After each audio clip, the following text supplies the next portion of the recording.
and NTD's founders know them firsthand. Our freedom of thought is the price. This is the lesson that guides us in everything we do. Yeah, so there's the tear gas there. We know the value of a free society. And we take seriously the responsibility to preserve it. We are NTD.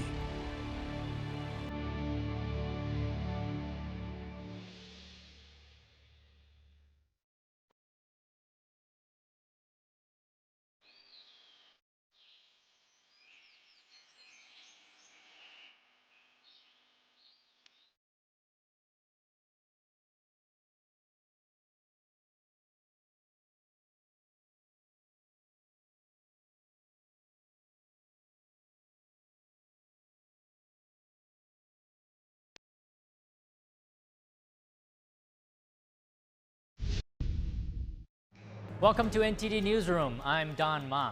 President Trump welcomed Bahrain Crown Prince to the White House today, announcing that Bahrain will invest billions of dollars into the United States.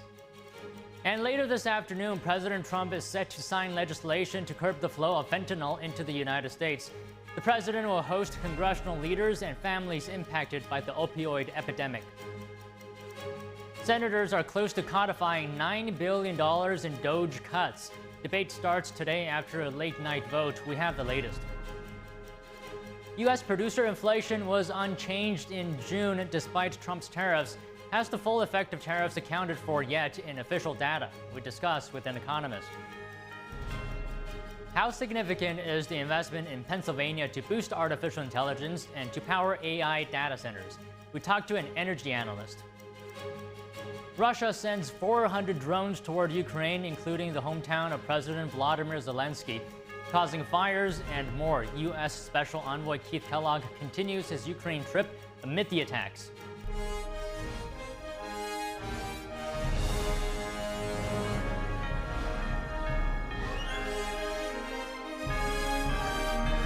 This is NTD Newsroom, live from our global headquarters in New York City. Good afternoon, and thanks for joining us. President Donald Trump will today host congressional leaders and families impacted by the opioid epidemic later this afternoon.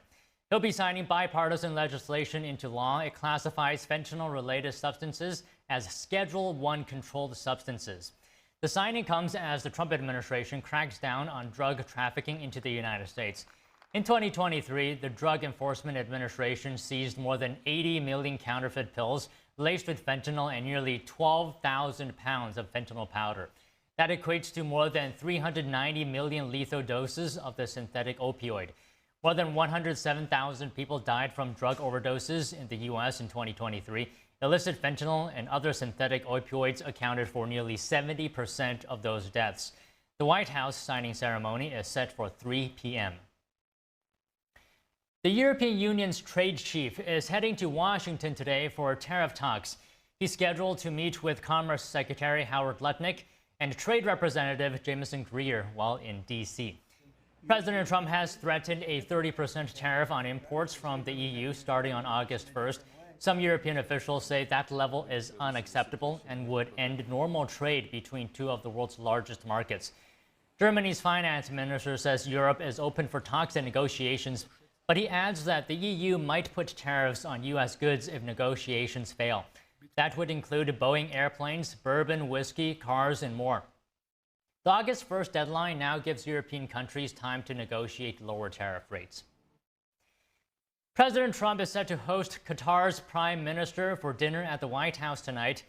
The visit of Sheikh Mohammed Al Thani comes as President Trump works toward a ceasefire in Gaza. Israeli and Hamas negotiators have spent the past 10 days in Doha in the latest round of ceasefire talks. They're discussing a U.S.-backed proposal for a 60-day truce. This would include a phased release of hostages and the withdrawal of Israeli troops from parts of Gaza. The U.S., Qatar, and Egypt are working to secure an agreement. But Israel and the Hamas terror group are divided over the extent of an Israeli withdrawal. On Saturday, Trump expressed hope that negotiators would reach a deal this week. Trump and Sheikh Mohammed are also expected to discuss resuming talks between the U.S. and Iran to reach a nuclear agreement. Federal immigration officers are reportedly facing unprecedented levels of violence across the country. The Department of Homeland Security says attacks on ICE agents have surged in recent months. Here's the story. Federal immigration officers are now contending with an 830% rise in assaults compared to last year as they carry out deportation missions nationwide. That's according to the Department of Homeland Security. DHS officials blame increasingly hostile rhetoric from politicians and media for the spike in violence. Last week, ICE officers serving criminal warrants at illegal marijuana grows in Southern California faced violent opposition from demonstrators. One suspect allegedly opened fire during the raid. In addition to detaining over 300 illegal immigrants during that raid, federal officers say they rescued at least 14 migrant children from suspected child labor and trafficking. A California State University professor was arrested for allegedly attacking officers with tear gas. In Portland, the DHS says that ICE personnel and their families have been doxxed and threatened by Antifa-linked groups. In Texas, agents arrested former Marine reservist Benjamin Song for his alleged role in a 4th of July ambush that left a local officer shot in the neck. Court records suggest that attack was coordinated through encrypted chats. Authorities say they found anti-government propaganda at an apartment tied to one of the suspects. 10 suspects are now facing federal charges. In Los Angeles, the Pentagon has begun withdrawing half of the 4,000 National Guard troops deployed there.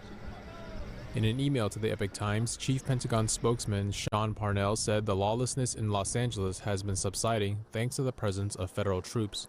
LA Mayor Karen Bass argues the troop reduction is a result of public pressure through peaceful protests and legal battles against federal immigration actions. Bass and California Governor Gavin Newsom have both argued the deployment was unlawful and politically motivated. A federal court is set to hear arguments on whether the use of troops violates federal law. Meanwhile, the Pentagon says around 2,000 National Guardsmen will remain in the city. The Department of Education opened an investigation into the University of Michigan yesterday. Officials say the foreign funding investigation follows a review of the university's foreign reports that revealed, quote, inaccurate and incomplete disclosures. It comes after 2 Chinese scientists linked to the school were separately charged with smuggling biological materials into the United States. The Education Department said the criminal charges are highly disturbing and raised concerns about Michigan's vulnerability to national security threats from China. The department also said the university's research laboratories were vulnerable to sabotage. The University of Michigan said it will cooperate fully with federal investigators, and it takes its responsibility to comply with the law seriously. The Department of Homeland Security said yesterday that a deportation flight landed in the small African nation of Eswatini, formerly known as Swaziland. The move follows the Supreme Court's decision lifting limits on deporting illegal immigrants to third countries. DHS spokeswoman Tricia McLaughlin took to X to announce the deportations. She said the department removed 5 male foreign nationals originally from Cuba, Jamaica, Laos, Vietnam, and Yemen to the southern African nation. Some of the crimes the men had committed allegedly included child rape and murder. McLaughlin wrote, quote, this flight took individuals so uniquely barbaric that their home countries refused to take them back. Eswatini is a small landlocked country bordered by South Africa and Mozambique.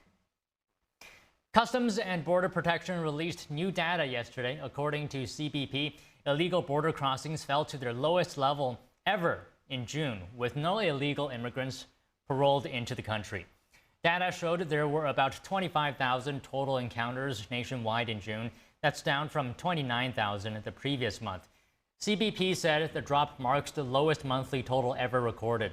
Border Patrol apprehensions nationwide also dropped to a historic low. Data showed just over 8,000 apprehensions recorded last month. That's compared to 10,000 in May. CBP recorded its lowest single-day apprehension total on June 28th, with just 136. For the second consecutive month, the agency reported 0 illegal immigrant releases along the southwest border. At the Pennsylvania Energy and Innovation Summit, President Donald Trump announced $92 billion in new investments for Pennsylvania and the surrounding region. The funds are aimed at boosting artificial intelligence and powering AI data centers, among other objectives. Joining us now to discuss is David Blackman, energy policy analyst and advisor, and Forbes senior contributor. Good afternoon, David. Thank you for joining us today. Can we start off with about how significant or how transformative is this level of investment for Pennsylvania? That's in terms of boosting artificial intelligence, powering AI data centers as well. What are your thoughts?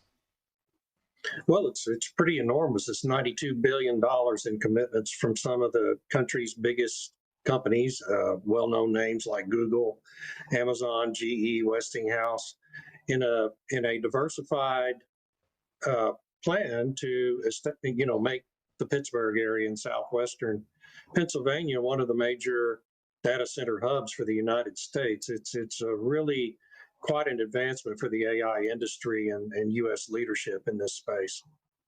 Do you think local communities or people, regular people, are positioned to benefit from these projects?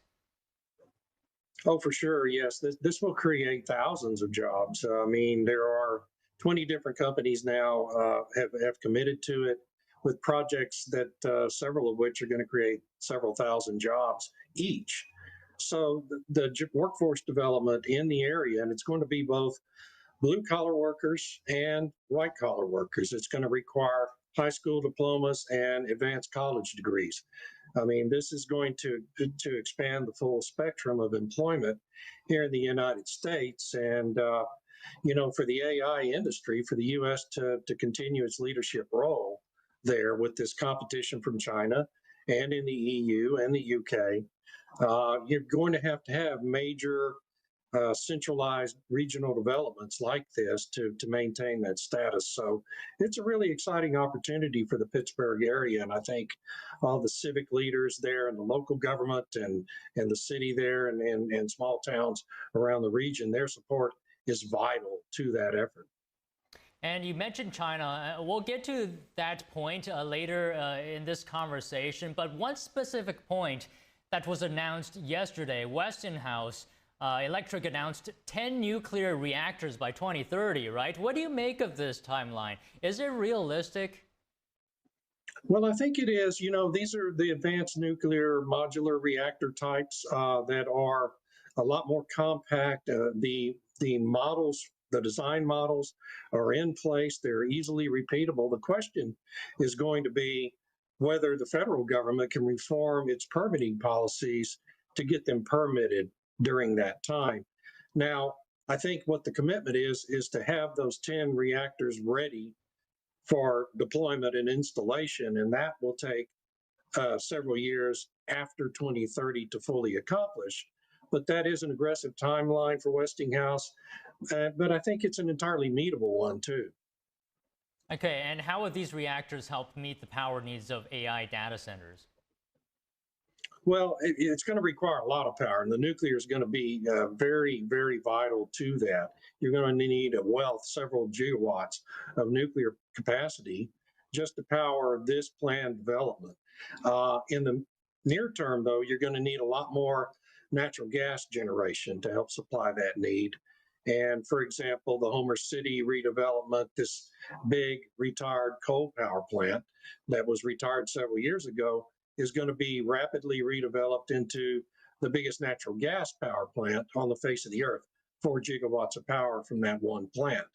And you're going to need smaller gas generation sites behind the meter for some of these bigger data center developments. And so it's going to take, this diverse suite of energy power generation sources to supply all these needs. There's also hydropower involved, 670 megawatts of hydro plan to be involved in this. So President Trump yesterday, I don't know if you watched that event, he said that the U.S. is ahead of China in artificial intelligence, and he characterized the competition going forward as sort of a friendly competition between the U.S. and China. I want your thoughts on how does the U.S. stay ahead of China? Is energy dominance key to that?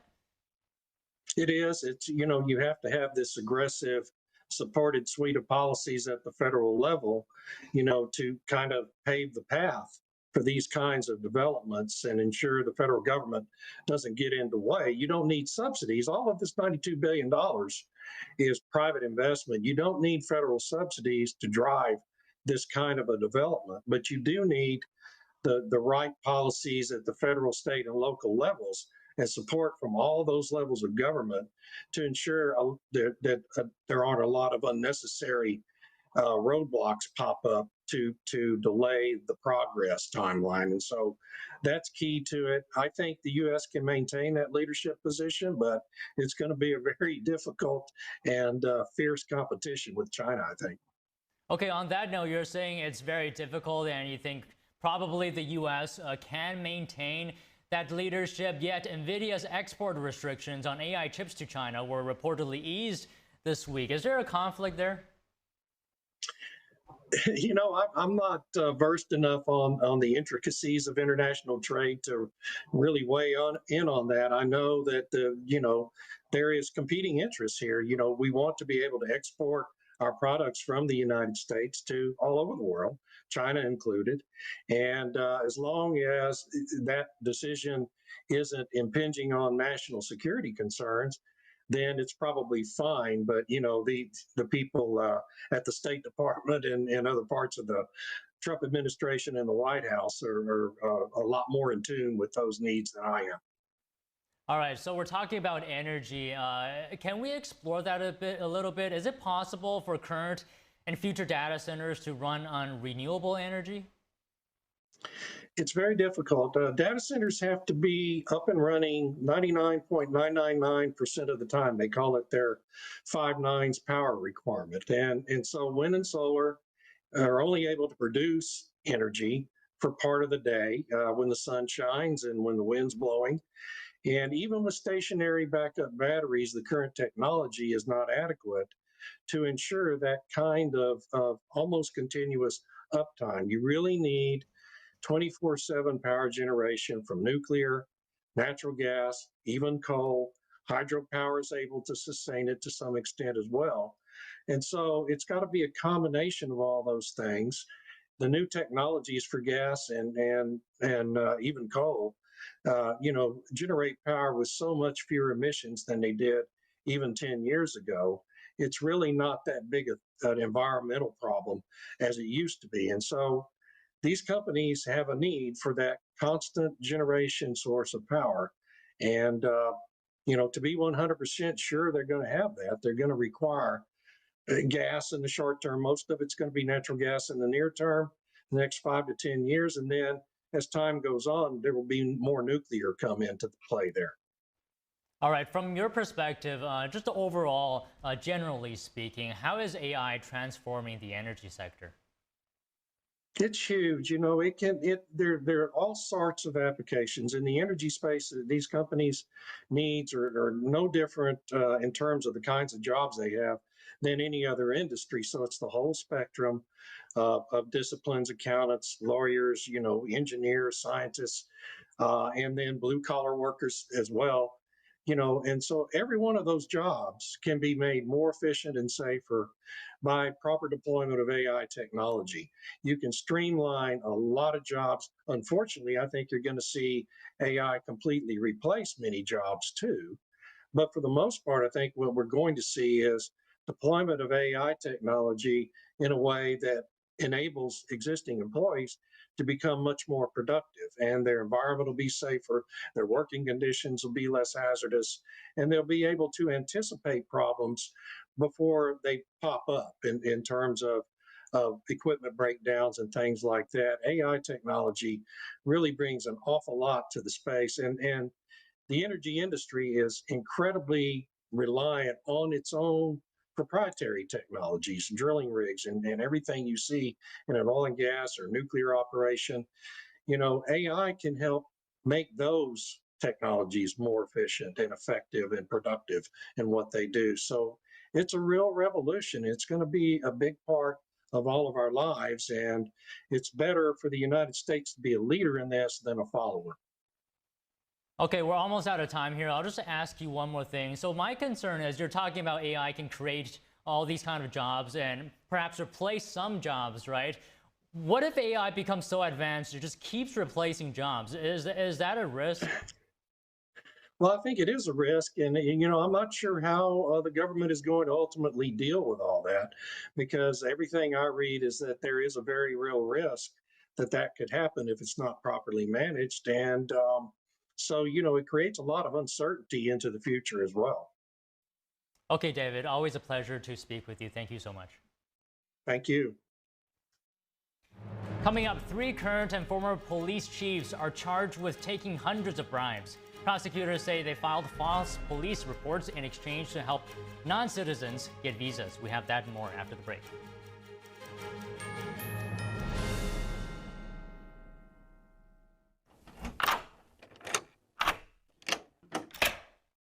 I'm Jonathan Lawson. If you're 50 to 85, I have an important message about security. Write down the number on your screen so you can call when I finish. The lock I want to talk to you about isn't the one on your door. This is a lock for your life insurance, a rate lock that guarantees that once you're insured, your rate can never go up at any time for any reason. But be careful. Many policies you see do not have one. But you can get a lifetime rate lock from Colonial Penn. Call this number to learn more. This plan was designed with a rate lock for people on a fixed income who want life insurance that fits their budget and is simple to get. Coverage options start at $9.95 a month, less than 35 cents a day. Act now, and your rate will be locked in for life. It will never increase, guaranteed. This is lifelong coverage that can never be canceled as long as you pay your premiums, guaranteed. And your acceptance is guaranteed, with no health questions. You cannot be turned down because of your health. Call for your information kit and read about this rate lock for yourself. You'll also get a free beneficiary planner. Both are free with no obligation. Don't miss out. Call for information, then decide. Read about the 30-day 100% money-back guarantee. Don't wait. Call this number now. Call now and you'll also get this free beneficiary planner. Use this valuable guide to record important information and your final wishes, and it's yours free just for calling. So don't wait. Call 1-800-357-4821 for your free information. That's 1-800-357-4821. There's no risk or obligation. That number again is 1-800-357-4821. That's 1-800-357-4821. 1-800-357-4821. Call now. Hi, I'm Ty Pennington, here for Choice Home Warranty. They protect my home from expensive repairs, and they can do the same for you. No matter if it's your refrigerator, plumbing, or more than 20 other home systems and appliances, Choice Home Warranty has saved millions of homeowners a whole lot of money. For a low monthly fee, you get their nationwide network of trusted local technicians with plans that cover repairs and replacements done quickly and the right way. No more headaches searching for technicians. No more budget-breaking chaos. Just a peace of mind of having Choice Home Warranty at your service. Call Choice Home Warranty now and save big with their special offer of your first month free and free limited roof coverage. Call now. Call Choice Home Warranty for your free personalized quote and to get your first month free. Call in the next 5 minutes, and as our special offer, you'll receive free limited roof coverage. Call now to lock in your rate and save big. Call 800-210-6422. 800-210-6422.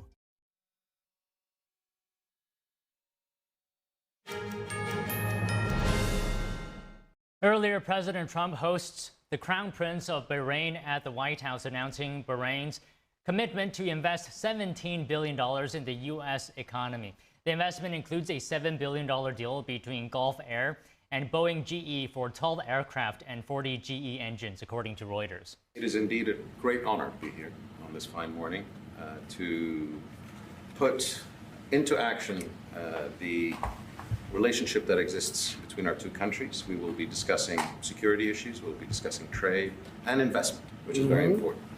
We're very happy to be announcing $17 billion worth of deals that are coming to the United States. And this is real. This isn't... it's real money. These aren't fake deals. These are real deals. They don't have to borrow the money. We don't have to borrow it. It's coming in. And it only builds upon a legacy that we're very proud of. We have had a relationship in the civil side between our two countries since 1893 and formally since 1948. So May it long continue, and we look forward to many, many more years of productive partnership. Thank you, Mr. President. We will have You that. honor us. We will have that indeed. We'll have many good years on it. So right now is your top year, and we appreciate the investment. Bahrain is home to the primary U.S. naval base in the Middle East and is also the headquarters of the U.S. Fifth Fleet. Trump also responded to reporters' questions about whether he's planning to fire Federal Reserve Chair Jerome Powell. Despite criticizing Powell for not lowering interest rates as well as cost overruns for renovating the Federal Reserve building, Trump insisted he has no plans to fire Powell. Lots of reports coming into this meeting that you planned on firing Fed Chair Jay Powell. Markets reacted. Is that right? Those are reports, but they're not true. So what would be useful to know, are you committed to picking someone from the outside? Are you going to interview individuals that are so on the many board people right that now? want that job. I have people that I've known a long time. They're calling me, begging for the job. You know what you need there? A smart person with common sense, but you need a very smart person for that job. He should have cut interest rates a long time ago. Europe has cut them 10 times in a short period of time, and we cut them none. He's doing a little renovation for $2.5 billion of the Fed, building a renovation, and they have a close to $900 million cost overrun. And it's a shame, but the biggest cost overrun is the cost overrun for interest rates. Have you drafted a letter? I haven't drafted a letter. So you didn't show a letter to Republican lawmakers last night? No, I talked about the concept of fire him. I said, what do you think? Almost every one of them said I should. But I'm more conservative than they are. Mr. President? No, we talked about it. In fact, we had 11 of the 12 people here yesterday, for a very big bill having to do with crypto, et cetera, and other things. And all of the votes are going with us, every single vote. You were in Pennsylvania yesterday. You unveiled $92 billion worth of investments. One of those jumped out, though, $15 billion in Homer City to build the largest natural gas power plant ever. I was at the rally where you told Homer City residents that you would not forget them when the biggest coal plant in Pennsylvania closed down. You delivered for them yesterday. What message do you have for those residents? Well, I'm happy. Homer City, I was there, and I said, I'm going to produce something, I don't know what, because they had shut down this massive coal plant, one of the biggest in the country. And it was just purchased by the gentleman that you met yesterday, a very substantial man. I don't know if he's maybe not as substantial as you, I'm not sure. But he's pretty substantial. You know who I'm talking about. And they're going to spend billions of dollars on rebuilding it, and it's going to be the largest plant of its kind in the world, I believe, actually in the world. And it's going to be great. So we really fulfilled that promise to Homer City. The evolution of autonomous warfare. A House hearing yesterday unpacked how the use of drones in military conflicts is transforming national security interests and threats here in the U.S. NTD Sam Wang has the details. The evolution of modern warfare, propelled by a portable, unmanned technology. Across battlefields around the world, drones are becoming a dominant force in combat. Their precision and capability can sometimes turn setbacks into victories. From Ukraine to the Middle East, our adversaries are deploying increasingly sophisticated drone capabilities that can be adapted by terrorists, lone actors, or state proxies within the United States. At a Tuesday hearing, lawmakers and industry leaders sound the alarm, saying that the use of drone technologies abroad is transforming security threats here at home. So they watch agents, they watch officials, government officials going to from their house. They figure out patterns that they can do surveillance and figure out patterns of airports, other critical infrastructure aspects of things. And we know, in particularly prisons, are being infiltrated every day. Around residential areas and military bases, federal authorities are seeing an uptick in reported drone activities. Oftentimes, they can't trace where these aircraft come from or who's controlling them. In the first quarter of 2025 alone, the FAA recorded more than 400 illegal drone incursions over U.S. airports. The military documented or reported 350 unauthorized flights over more than 100 bases. These are not isolated events. They are growing, sustained, and increasingly malicious. While the U.S. is leading the world in cutting-edge drones, most of the unmanned aircraft used in combat were made with components from Communist China. For a fraction of the cost, they're capable of overwhelming enemy forces with surveillance and attacks. Today, China produces roughly 80% of all commercial drones sold in America, That's alongside most of the critical components like cameras, batteries, and airframes. This is the future. We're in the fight. We're in the fight to win it. I'm never going to back down. In front of the Pentagon this week, Defense Secretary Pete Hegseth vowed to unleash domestic drone production and innovation. It's part of President Trump's agenda to outpace American adversaries in autonomous warfare. The Trump administration says the move will reduce reliance on hostile nations and reassert U.S. dominance in emerging aviation. Sam Wang, NTD News, Washington, D.C. Federal authorities have charged 3 current and former Louisiana police chiefs with taking hundreds of bribes. Prosecutors allege the officers filed false police reports in exchange. Those false reports would allow non-citizens to seek a visa that allows certain crime victims to remain in the U.S. U.S. Attorney Alexander Van Hook said the police officials were paid $5,000 for each name they provided falsified reports for. Van Hook told the news conference that there were hundreds of names. Earlier this month, a federal grand jury in Shreveport returned a 62-count indictment charging a total of 5 defendants. Van Hook said they face charges including conspiracy to commit visa fraud, bribery, mail fraud, and money laundering. Representative Andy Briggs joined leaders from parents' rights groups on Capitol Hill yesterday. The groups say parents around the country were targeted by the FBI and Department of Justice when they pushed back on COVID restrictions in schools, such as mask mandates. Here's Arizona Representative Andy Briggs speaking at the rally. The Department of Justice was weaponized and coordinated with woke school boards and attempted to intimidate American parents into silence. The DOJ didn't simply try to cancel these parents. They attempted to criminalize them. That is unconstitutional, and it is also un-American. One parent said she was targeted after she led a group of unmasked parents to attend a school board meeting to protest forced masking and vaccination. The issue stems from a letter sent by the National School Boards Association in September 2021. It asked President Biden to help deal with acts of malice, violence, and threats by parents who opposed school COVID-19 policies. The letter said parents were also outspoken against the teaching of critical race theory. The letter equated these alleged threats to domestic terrorism. The group later apologized for this rhetoric. The Epoch Times reached out to the DOJ for comment. Meta Platform shareholders are suing Mark Zuckerberg and other current and former company leaders.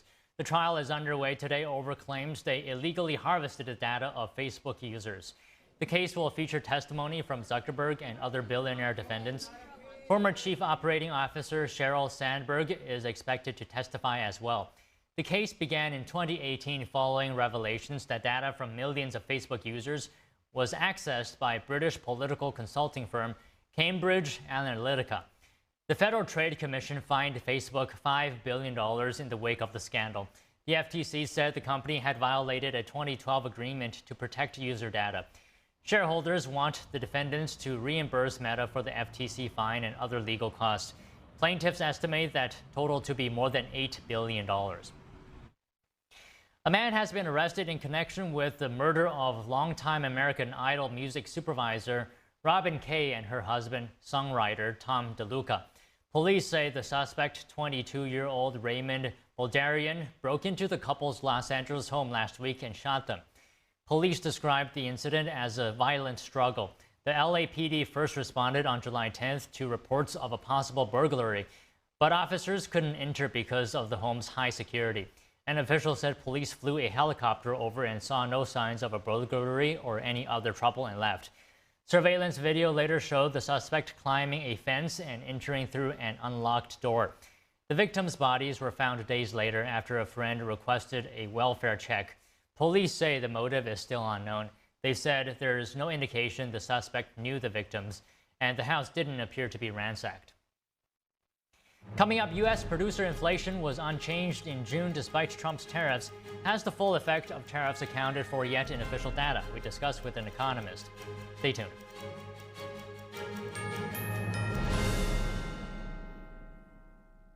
There is a road laid out for me, leading boxes everywhere. And this is gonna be Addie's room. I think you're really gonna like it. I hope so, yeah.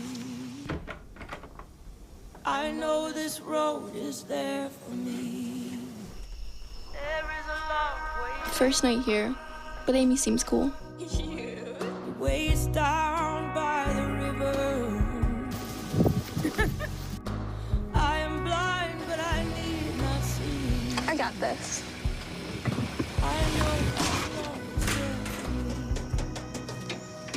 Okay. If I'm really free, take me down to the river and wash me.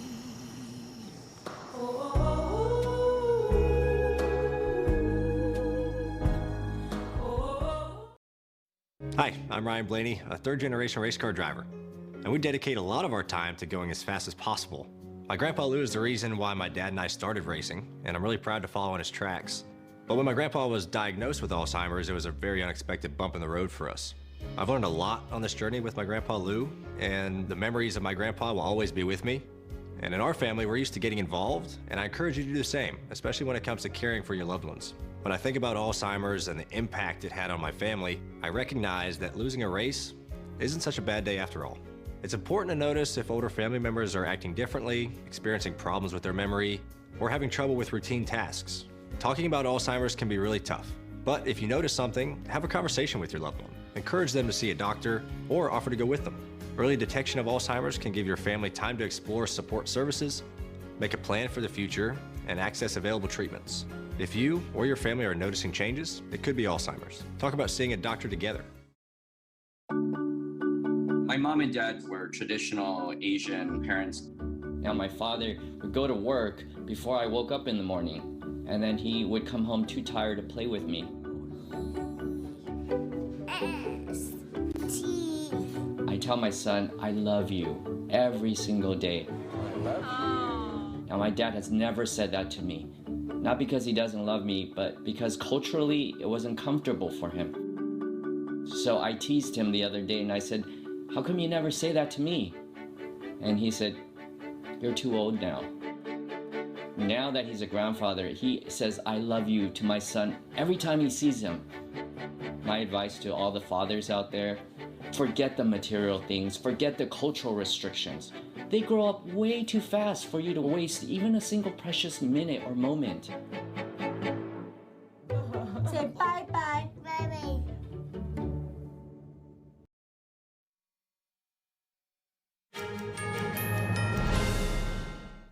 U.S. producer inflation was unchanged in June. In the 12 months through June, the producer price index increased 2.3% after advancing 2.7% in May. Core PPI, excluding food, energy, and trade services, was also flat in June.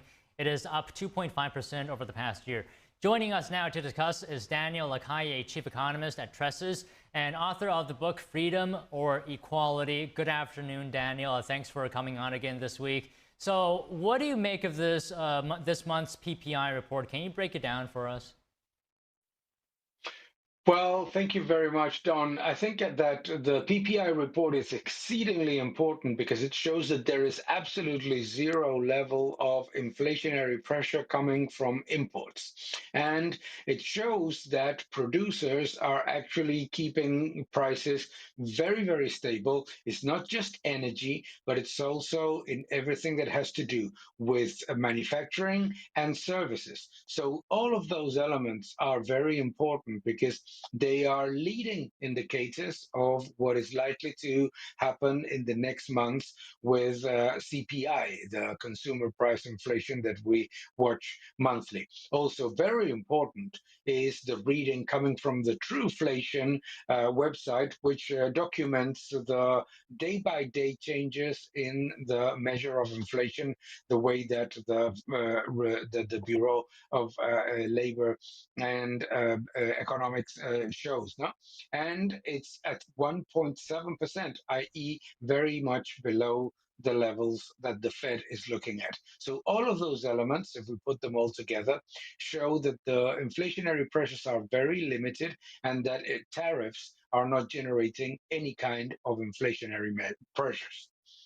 Well, that sounds like good news. And but I have to ask you, has the full effect of tariffs been accounted for in the data that you mentioned? Well, I think it's very important to understand that for months we have heard economists and experts say that the inflationary pressure of tariffs would have been created immediately because they were saying that producers would front run those tariffs. So obviously that is not happening. Even if we look at it from a long-term perspective, inflation expectations are actually coming down. So I don't think that we should be concerned about the impact of tariffs. And in any case, from a purely economical perspective, understanding true economics, tariffs do not cause inflation. Tariffs don't mean more units of currency in the system, and tariffs don't generate higher levels of velocity of money. So if velocity of money is not rising and there's no more printing currency, then there is no risk of inflation. Okay, I think you're the perfect person to ask this. Can you give us your analysis on yesterday's CPI report, where some outlets are saying that price increases are due to tariffs? Oh, it makes absolutely no sense. If you look at the components, the only thing that made the CPI be slightly higher than the previous month was energy, which is volatile and has absolutely nothing to do with tariffs because it's reflecting the small bounce in energy prices that we saw due to the Iran attack. But everything else, if you look at core CPI, if you look at every single component, showed that there is no significant inflationary pressure. In fact, those people that are saying right now that that CPI figure was due to tariffs will be very in a very difficult position in July when the energy component, if we watch at what is going on with oil prices and with gas prices, is likely to be significantly down. Would you say the CPI from yesterday and the PPI today sort of are two pieces of the same puzzle, or is there a disconnect between those two data points? No, they're two pieces from the same puzzle, and they show why the Federal Reserve is wrong. The Federal Reserve said that they were going to be data dependent, and they're obviously not being data dependent. They're falling into the trap of an ideological view about tariffs. You may want to criticize tariffs from numerous perspectives, but there's certainly no reason to say that tariffs are inflationary. If tariffs were inflationary, China or the European Union would have hyperinflation. Okay, so let's talk about the latest tariff actions by President Trump. The administration is working to address trade imbalances, with a group of 15 top trading partners, and has already put tariffs on a number of countries. So, I mean, what are your thoughts on that? Are tariffs a sustainable, and the key word is sustainable, tool for revenue generation? No, I don't think it's a tool for revenue generation. I think it's a tool to negotiate better trading terms. However, if as we are seeing with a number of countries, those countries decide that they don't want to lift their non-tariff barriers and their tariff barriers, then obviously they will pay those tariffs. So it's an important geopolitical tool that has significant ramifications that go beyond trade. They also go into monetary and political inclinations of many countries and the policies implemented by those countries in order to maintain a certain level of political control of trade. So if we look at it from that perspective, there's plenty of opportunities to readdress these trade negotiations. I think that there will be quite a few that will be signed in the next couple of weeks. But what is also evident is that it seems that there are a number of governments that don't want to lift their trade barriers. And it's, for me, pretty evident, for example, in Brazil. Therefore, it is logical that those countries have likely decided that they will be happy with tariffs, just as, for example, China did. So in addition to a negotiation tool, are there other impacts of tariffs? Can tariffs encourage, supply chain reshoring, for example, or diversification? Your thoughts on that? Well, it's pretty obvious that distributors and consumers and also industries all over the world have been preparing themselves to address supply chain challenges. So much that if we look at the supply chain challenge index, it's showing that there is very little in terms of pressure in the supply chain index. No?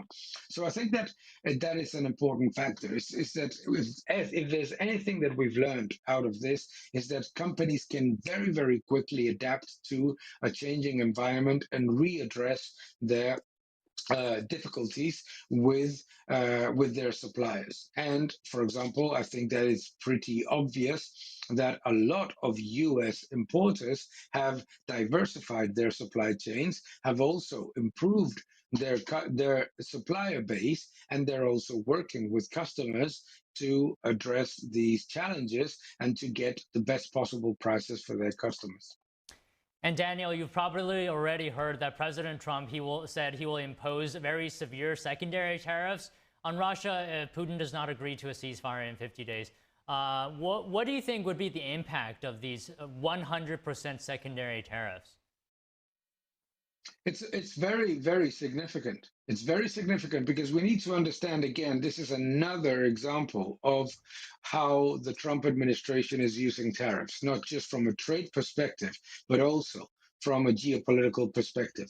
And it's very significant because for Russia, which is a country that has very elevated inflation and significant economic problems, this can be a huge burden that could definitely make its economy a lot weaker, and with it also the economy of China, because you have to remember that a lot of those tariffs would be immediately impacting the goods that are there, therefore exported to China by Russia. Okay, just one more question for you, Daniel. Do you think these tariffs, could push China, India, and other BRICS nations closer together in opposition to the U.S.? Is there a risk there? There is a risk, but if there's anything that they have proven is that it's a very limited risk with very weak real importance, because the question that anybody that is watching us today needs to answer is the following: who would want a currency issued by Brazil, Russia, India, and South Africa? And the answer is nobody. So it's very, very difficult for many people to understand that you don't have a world reserve currency just because you get together in a summit. The only way in which you can have a world reserve currency is if you have independent institutions, if you have investor security and legal security. And that is a challenge in many of those nations. Well, Daniel, well said as always. Thank you so much. Thank you very much. Have a great day. Next, Israel launched powerful airstrikes in Damascus today, blowing up part of Syria's defense ministry and striking targets near the presidential palace. The strikes come as interim president Ahmed al-Sharaa attempts to normalize relations with Israel and the United States. Israel has said it won't let Syrian forces into southern Syria and has vowed to shield the area's Druze community from attacks. Scores of people have been killed this week in violence in and around the predominantly Druze city of Swedia. An Israeli official said Syrian forces were not acting to prevent attacks on Druze. Sharaa is facing major challenges in governing war-torn Syria after overthrowing former President Bashar al-Assad in December. Sharaa has repeatedly promised to protect minorities. Earlier today, Secretary of State Marco Rubio was asked about Israeli strikes on Syria. Here's more on what Rubio had to say. Yeah, it's complicated. Obviously, these are historic, long-time rivalries between different groups in the south-west of Syria, Bedouins, the Druze community, and it led to an unfortunate situation and a misunderstanding, it looks like, between the Israeli side and the Syrian side. So we've been engaged with them all morning long and all night long with both sides, and we think we're on our way towards a real de-escalation and then hopefully get back on track in helping Syria build a country and arriving at a situation there in the Middle East is far more stable. So in the next few hours, we hope to see some real progress to end what you've been seeing over the last couple hours. Meanwhile, Russia continues targeting Ukrainian cities, including the hometown of President Volodymyr Zelensky. U.S. Special Envoy Keith Kellogg continues his Ukraine trip amid the attacks. NTD's international correspondent Arian Pasdar has the war update. Russia early Wednesday sending hundreds of drones toward Ukraine. 4 key regions are now dealing with the aftermath, including at least 3 civilian casualties and dozens of injuries. Ukrainian officials say Zelensky's hometown, Kryvyi Rih, as well as Kharkiv and Vinnytsia, suffered the heaviest bombardment. According to the Air Force, Russia fired around 400 drones at Ukraine, most of which were intercepted. The foreign minister of neighboring Poland says a Polish factory near the border was hit, writing, "There are injuries, including 2 people severely burned. Putin's criminal war is getting closer to our borders." Meanwhile, U.S. Special Envoy Keith Kellogg continues his Ukraine trip amid the attacks. Kellogg and Zelensky discussed alleged human rights violations by Russia on Wednesday, including the illegal deportation of Ukrainian children and the detention of civilians in occupied territories and in Russia. And Ukraine's foreign minister says Kiev is ready for more peace talks with Russia and that Ukraine wants the U.S. to be part of the talks. It would be good if other leaders, primarily President Trump, our European colleagues, and Turkish President Erdogan, participated in this meeting. He added that Ukraine has been ready for talks for months now, but he didn't mention a desired date for the next negotiations. Arian Pasdar, NTD News. Now, yesterday, we looked at where the U.S.'s closest allies in the Indo-Pacific stand amid rising tensions over Taiwan.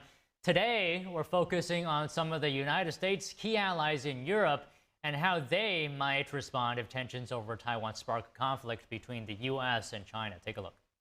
European allies have already started signaling their concerns. NATO Chief Mark Rutte recently said the alliance must work closely with the U.S. to ensure peace in the Indo-Pacific. He warned that NATO's own security could be at risk too.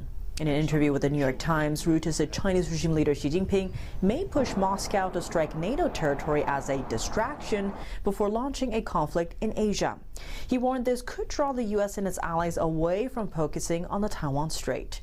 What's more, last September, Germany sent 2 warships through the Taiwan Strait, its first such operation in 20 years.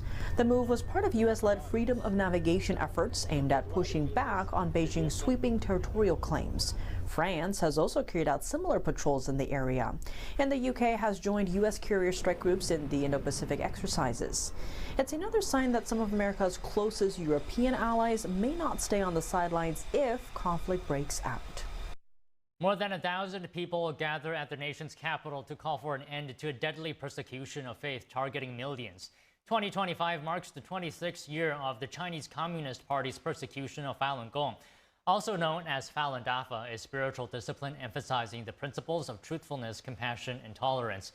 Alongside human rights champions and many others, Falun Gong practitioners will hold a rally and parade, calling for an end to the regime's campaign against their freedom of belief. NTD's Carrie Dunst and Fiona G will bring you live coverage starting at 12 p.m. Eastern tomorrow, only on NTD. Coming up, the new Superman movie is inspiring more than just ticket sales. It's sparking a nationwide surge in dog adoptions. Stay tuned for that and more when we come back.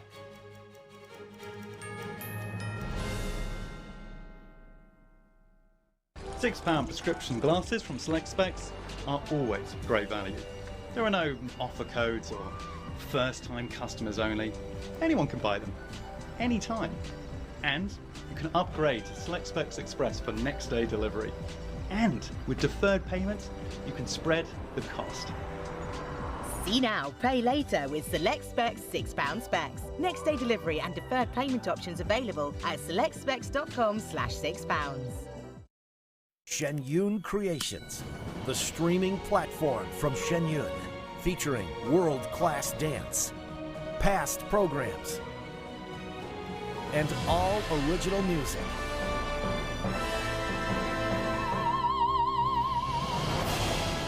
masterclasses, behind the scenes, comedy, and more. Explore shenyuncreations.com. All throughout your home, appliances and systems just wait for the worst time to break down and leave you with expensive repairs. Unless you have a plan from Choice Home Warranty. All home appliances and systems have a breakdown clock, and when it expires, it will cost hundreds and potentially even thousands of dollars to fix or replace. That's why every homeowner should have a plan with Choice Home Warranty, like I do. For a low monthly fee, a Choice Home Warranty plan will cover your heating, air conditioning, plumbing, appliances, and more. Don't let an unexpected repair wreck your budget. With Choice Home Warranty, that covered repair is fixed or replaced for you.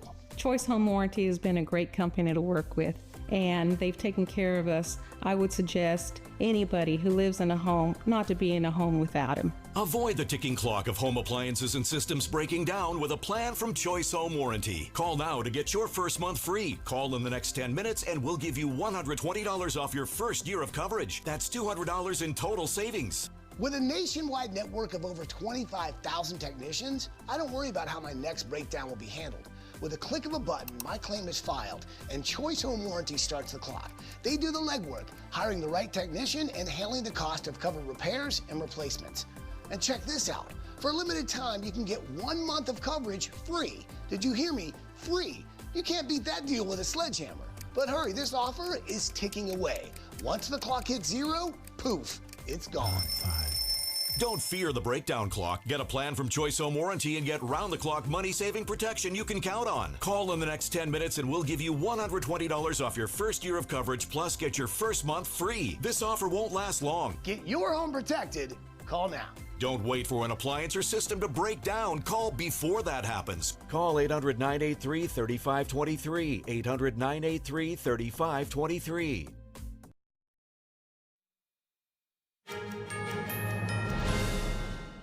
A huge fire has broken out at a music festival in Belgium 2 days before it opens to the public.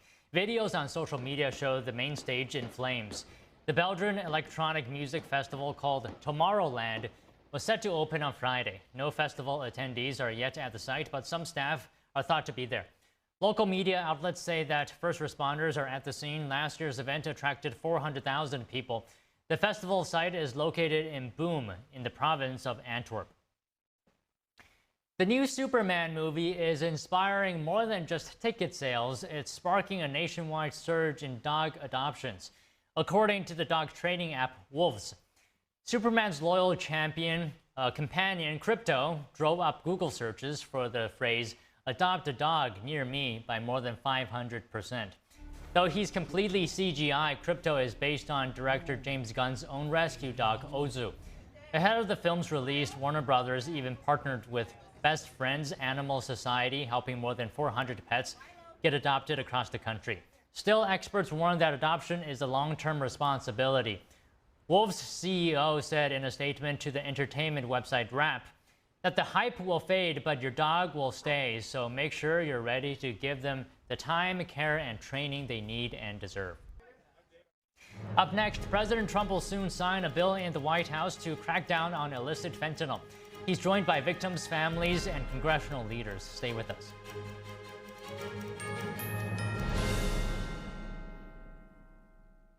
Big things are happening at Mathis Homes. Save all summer long with price drop alerts all over the store.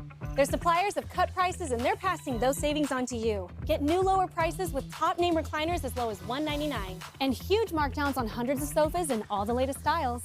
Now's your chance to save big for every room in your house. There's something for everyone. Plus, get 12-month no-interest financing and free delivery.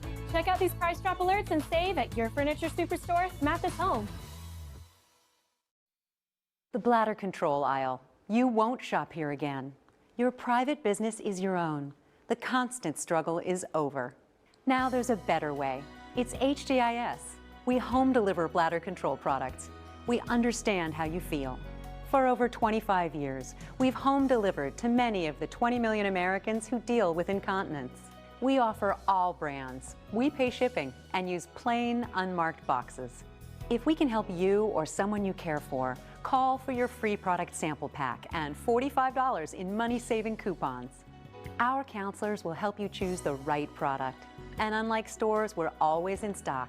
You'll get what you need. Satisfaction guaranteed. HDIS, the better way. For your free sample pack with your free catalog, $45 in money-saving coupons, and free product samples, call 1-800-701-6159. That's 1-800-701-6159. Is deep-sea fish oil really healthy? Due to pollution in the oceans, most fish contain heavy metal elements and radioactive substances. That's why it's so important to choose a pure source of omega-3.